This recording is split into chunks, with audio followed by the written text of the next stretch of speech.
welcome to Reamp Roundup, a weekly summary of energy news from the upper Midwest region. It's the week of January 4th, 2010, and I'm Eric Bosted. The Michigan Department of Environmental Quality has approved a permit for the proposed Bay City coal plant.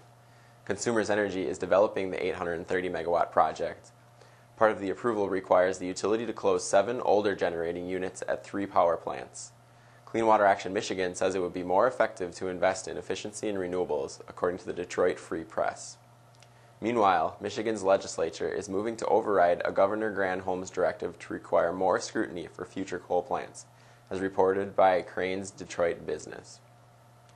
Illinois' mercury pollution has risen by 7% in the last year, according to the Associated Press and Chicago Tribune, even though mercury pollution has decreased nationwide 4%. Michigan was the only state with a large increase, and Texas tied Illinois. Sierra Club's Bruce Nilles says this is an indicator that the country needs enforceable pollution limits nationwide.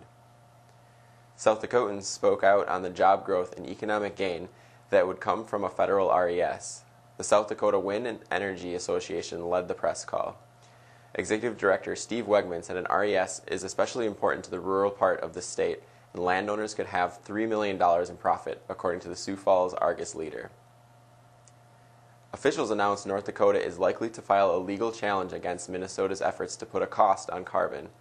The rule says power sources generating CO2 should include $9 to $34 extra per ton produced, according to the AP.